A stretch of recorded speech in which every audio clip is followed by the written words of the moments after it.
Hello, hello, and welcome. Welcome back, I suppose. My name is Eric. This channel is called Report and Opine. We've got a lot to get to today, so I'm going to try not to get sidetracked. I'm not trying to, get off any tangents, but it is Sunday, February 2nd.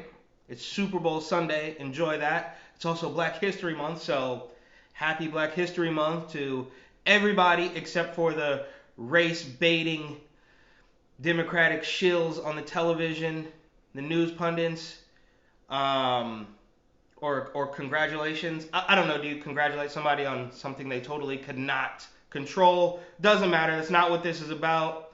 There was just so much going on, which I guess, probably have to say that every single week. It's not like I can say, well, nothing happened 2 weeks ago was much more important. You kind of gotta play it up like it's the biggest week ever, so that's what I'm gonna do. But it actually kind of was, right? I mean, Brexit and impeachment and all sorts of things happening, and we'll get to all of it. Not all of it, but what I thought was important. First things first, we had Lorianne Bracco. I don't know. She's a Hollywood shill. She used to be on the HBO payroll, right? She used to play Jennifer Melfi on The Sopranos, but now she's clearly been added to the Mike Bloomberg payroll, and she was shilling for Mike this Friday morning on our local Fox 5 affiliate here in New York. It was just awful. I have to mention that because I did write this article a week or so ago about Mike Bloomberg for the wonderful people at Scriber News. That link is up top in the description. Please click it. Please read it. His campaign strategy has only gotten more insulting since I wrote that article. It's absolutely disgusting. His pandering, his race baiting, his just robotic Democratic shillness, especially coming from somebody who used to be a Republican and then was an independent. It's like, dude, which way's the wind blowing? Where's your principles? He's got none. He's got none. He is the worst. Like, some people have terminal Trump derangement syndrome, or TTDS, like that lady at Mar-a-Lago. We'll get to that. I've totally got Bloomberg derangement syndrome. He drives me up a wall. I can't stand it. His strategy is so insulting. I'm personally insulted by almost every single thing he does. Right?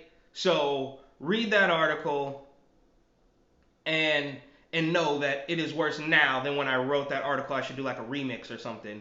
And of course, the DNC is obviously cheating to get him into the debates. Now, I did mention in the article how he wasn't going to debate and he was just going to buy his way in, but now the DNC is changing their rules, change the rules because we want Mike to win, right? Because they hate Bernie that much, they hate Tulsi that much, they hate Andrew Yang that much, that they will change the rules to make sure that another old white billionaire gets into the debates. What a mess. These people are so offensive. It's insane. I can't take it. Like I said, his insulting campaign strategy is like breaking me. So let's move on. I mean, the whole thing with the gay ice cream and that lady he paid to go on Fox 5, like, she wasn't even promoting a show. You know what? I'm sorry. We got so much to get to. Let's keep going. Mini Mike Bloomberg, you are personally insulting to me. I can't stand you. I hope you never win anything, and I hope you waste all your money buying ads. So, moving on. I did mention last week also that the left, the colloquial left, will protest twice a month and nothing ever changes, and here we are, right? This Friday they had FTP3 organized by some blue check Twitter account. Actually, I don't even know if they have a blue check. It doesn't matter, but it does make sense that Twitter is actually radicalizing people. Was the hard left this crazy in 2010, in 2009, in 2008, before Twitter took off? Did we have crazies like this? I don't think we did.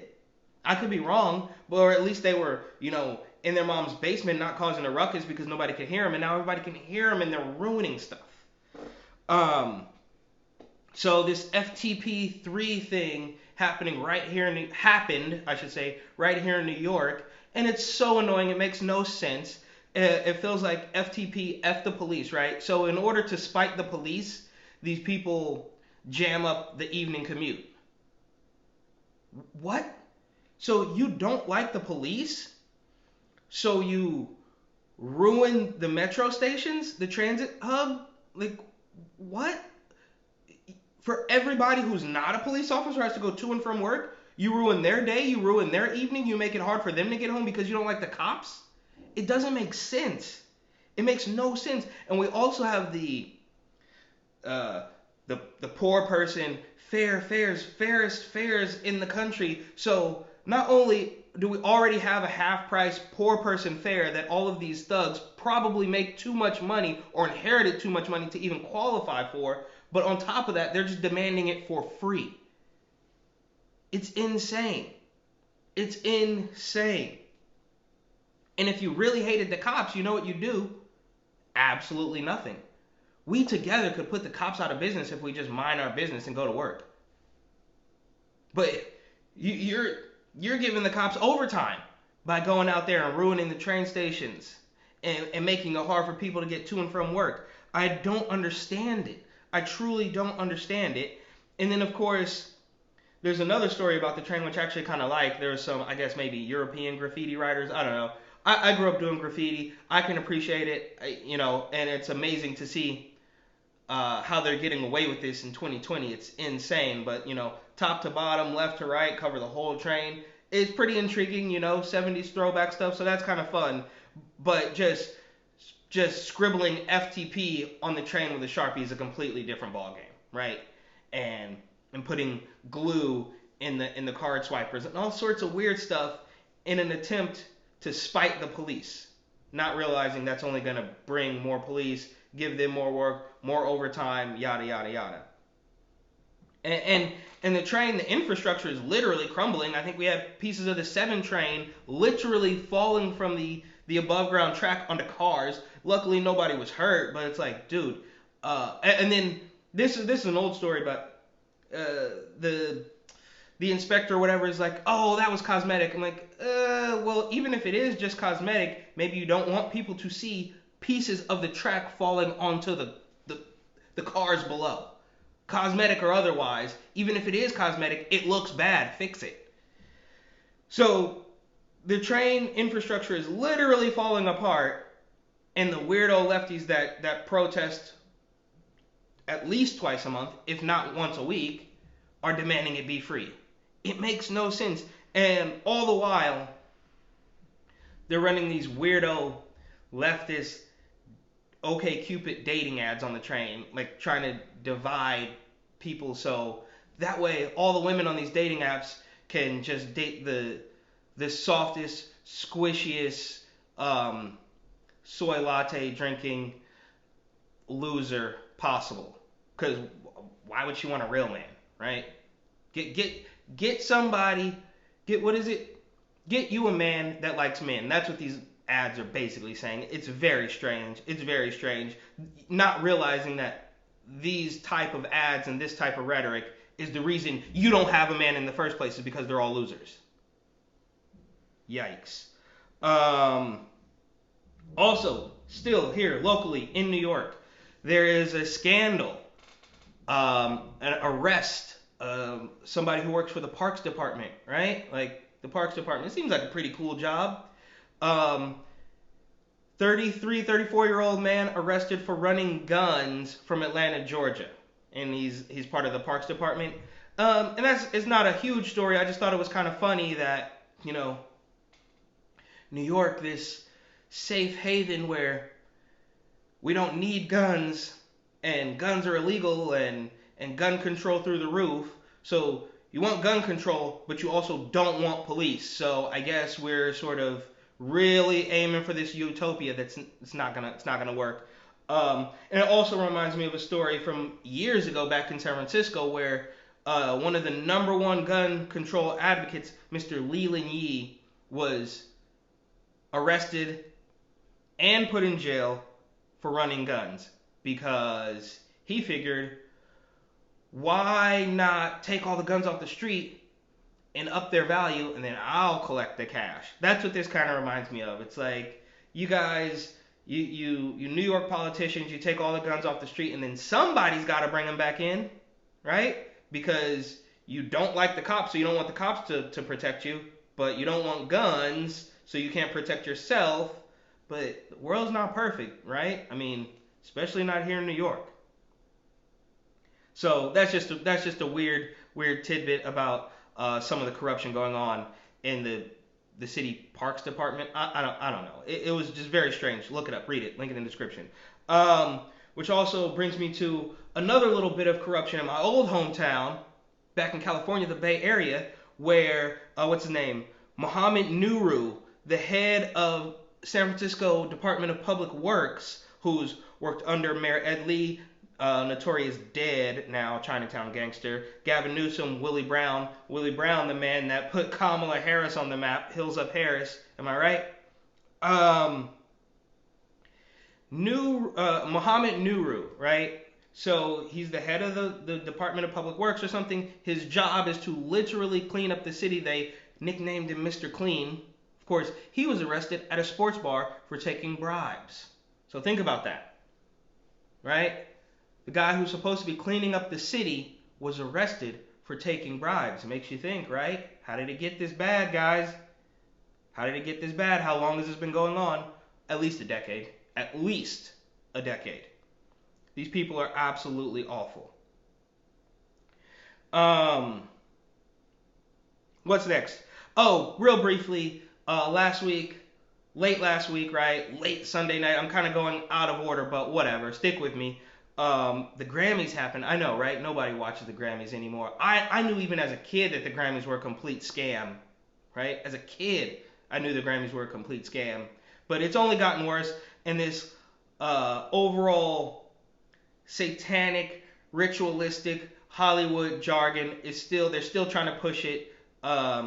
Billie Eilish, who I don't know any of her songs, but she wears this green hair, and I'm pretty sure, correct me if I'm wrong, that all of her most popular songs are just about being depressed and driving young kids, young girls into the spiral of depression in order to gain control.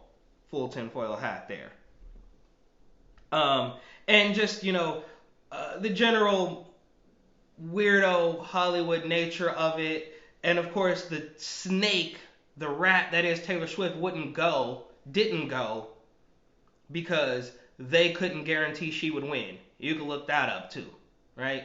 Taylor Swift, one of the biggest names in this Hollywood satanic pedo mob of weirdos, the biggest name didn't go because they wouldn't guarantee she's going to win.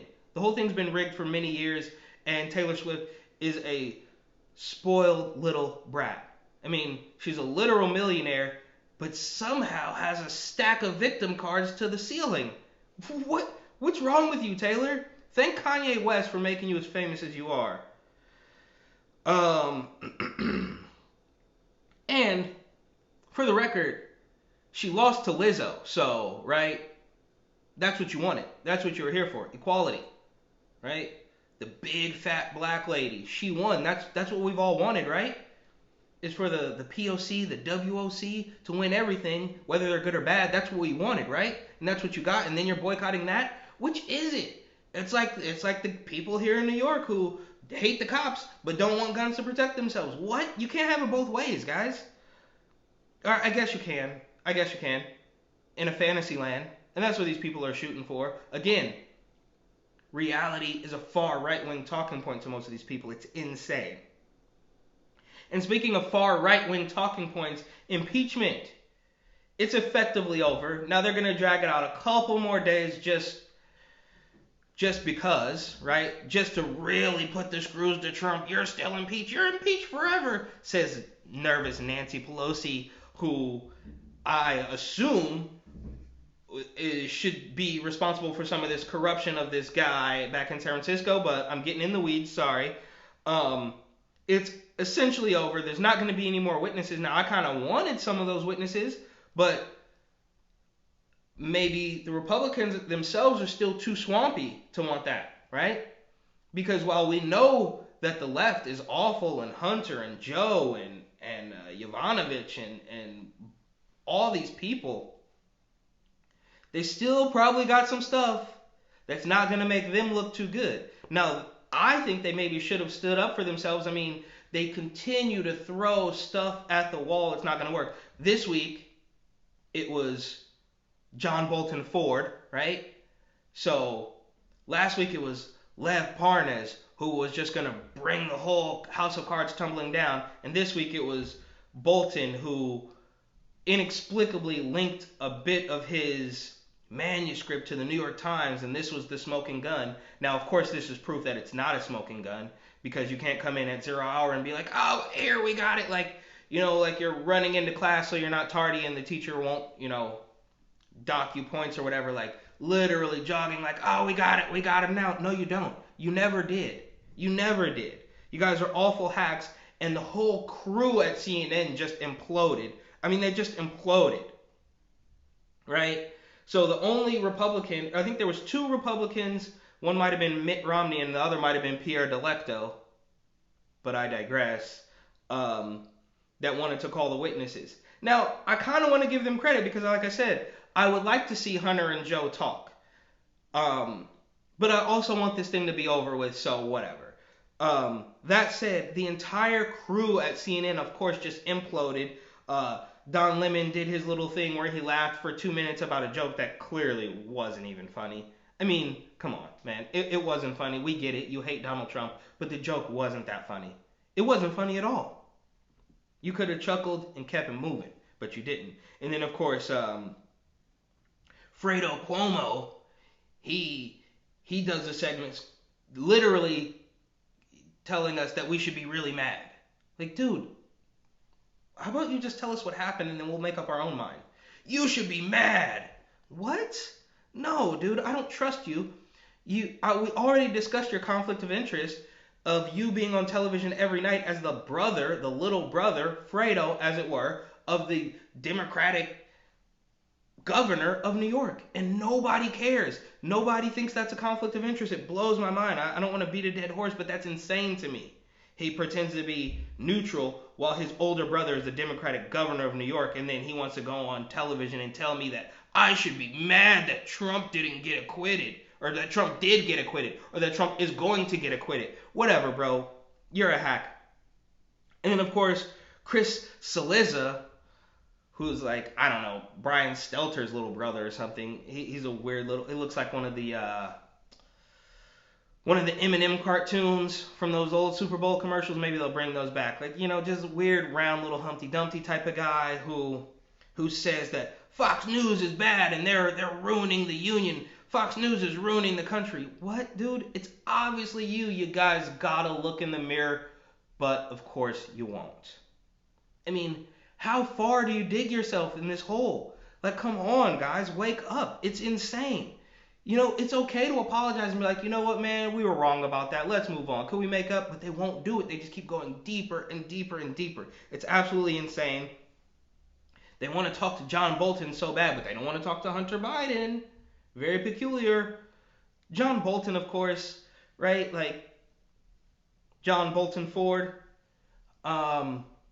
He knows nothing. He's trying to sell a book. And Trump didn't let him blast off all his rockets in the Middle East, so he's mad at him. It's awful. And then, of course, Hillary is back. She just won't go away. Obviously, she won't go away. She says that she has the urge to run. She has the urge to run because 2016 was an anomaly. All right, Hill. Whatever helps you sleep at night. I don't know why you and nervous Nancy Pelosi just don't go back to the retirement home and play bridge or something. Go talk it up about a cute man you met at the grocery store, Golden Girl style. The corruption has already happened. You guys made your money. Go away. Why are you still trying to ruin the game for everybody else? You guys clearly already made your money, right? You both have loads more money than what your political salaries are supposed to give you, but you just can't quit while you're ahead. The greed is astonishing with these women. Get out of here. Pelosi, Hillary, Dianne Feinstein, of course, who's older than all of them, and she actually said something fairly sane and then reeled it all back in because she has to fall back in line. It's like, you're like 90 years old. Why do you have to fall in line? Just retire. She basically said that we were too close to an election and that we should let the people decide whether Trump stays in office.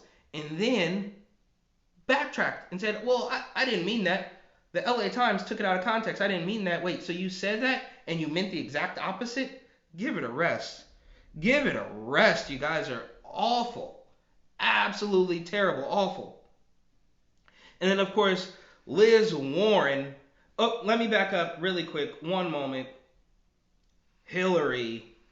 We discussed briefly last week that she was being sued by Tulsi, and now she's not accepting the summons. She's dodging it. She won't take the summons. She's not accepting the paperwork that Tulsi's trying to serve her because no one is above the law. Now, of course, we know that Tulsi's lawsuit is, weak at best. I mean, I'm not a lawyer, but again, Hillary literally calls everybody a Russian, so you gotta have a little bit more meat there. But Tulsi's just trying to stay relevant, of course. Anyways, no one is above the law. That's their go-to phrase, but they don't believe it. They don't believe anything they say. Obviously, that's not new. And now they're cheating to get a 80-year-old white billionaire into the White House because diversity. Moving on, Elizabeth Warren, of course, the only woman perhaps more desperate for attention than Tulsi, jumps out the window again and again and again. I don't know if she's got some sort of Indian ritual that keeps her alive, but she's still here. And she says that she wants to create a law to combat voting disinformation. And she's going to investigate the entire Trump administration and the whole Trump family when she's president. It's like, what? Lady, you've been lying from day one. Your own brother called you out for lying on your father, and now you're talking about prosecuting disinformation? The projection is real. I mean, is this malice or stupidity? I have to ask myself that almost every day because I genuinely don't know. Of course, sometimes I'm like, of course they know what they're doing. And then they do something else. I'm like, maybe they don't. Maybe they are really that stupid. How did you even live this long, Liz? You're 70 years old yourself. What a mess. And of course, she also says that she wants a trans child to pick her Department of Education secretary or something, which obviously makes no sense because there's no such thing as transgender. And if there were, it certainly shouldn't be for children. And if there were transgender children, Liz, do your job. Don't pawn it off on a child. Think about that. The layers, the levels to this stupidity is insane. All right? It's absolutely insane. And speaking of insane, we got a couple more things here. A child predator was released in Iowa because he's on hormones and he's transgender. I mean, give me a break. Where do we draw the line? You guys laughed Rachel Dolezal out the building because she said she was transracial, but a criminal who says he's a lady now, you let him out of jail? What? Where do we draw the line? I mean, can I be trans Bill Gates? No, actually, I don't want him. He's an evil man. Can I be trans Mark Zuckerberg? Oh, he's an evil white man too. Can I just be trans whatever it is? It doesn't make sense, especially when you're talking about a criminal. It doesn't make sense. But this is some sort of transgender imagination land, get out of jail, cure-all card. Like, well, you're in trouble, tell him you're a tranny. It's like Kevin Spacey when he got in trouble. He just like, oh, I'm gay. Right? It's like, dude, what? How do we get here? Like, I'm serious. Oh, no, Elizabeth Warren's on my TV. She's on mute, thank God. It just doesn't make sense how you can literally be a child predator in jail, and when you tell the cops in Iowa that you're a tranny, they, all right, let's let him out. Let's let her out. Don't want a dead name. Don't want to misgender. What planet are we on? This is crazy. And again, speaking of crazy, there's a woman I think afflicted with TDS, which is terminal Trump derangement syndrome, and she drove her car into Mar-a-Lago, and the Secret Service was gonna take her out. I don't know. I thought they had better aim than that, or maybe they hit exactly what they were trying to hit. But anyways, I don't even know this lady's name. This is kind of like still developing right now, so I don't want to go too crazy into it. But that also happened. A lady with terminal Trump derangement syndrome drove her car through some security checkpoints at Mar-a-Lago, and the Secret Service tried to take her out. That happened. And then, of course, last but not least, on the same day that he wasn't acquitted. He hasn't been acquitted yet. I think that's going to happen on Wednesday. But when they voted for no more witnesses, it was the same day as Brexit. So take that to all the loony leftists across the world, all the delusional Democrats here in the States. Hold that, right? Hold that. Cheers to Brexit. Now, I don't really care about Brexit because I'm an American, but it is what it is. Also, last little thing. I know this is going on far too long, and I'm trying to go as fast as possible, but like I said, there was a lot happening this week. We have the whistleblower. Now, I don't know if I'm allowed to say his name here on YouTube. They say it might get canceled. My video might get taken down, and all the viewers. I'm probably gonna get more views than the Super Bowl, right? So all the people watching this video are gonna know who the whistleblower's name is. I just thought it was funny that this comedian, that's why it was funny, Terrence K. Williams on Instagram made a post about the whistleblower, and I feel so silly not even saying it now, but I do want people to see this video, and so I guess I'm gonna bend the knee to YouTube. That he used the hashtag in a funny little video clip he made, and of course the hashtag was hidden. You couldn't see it.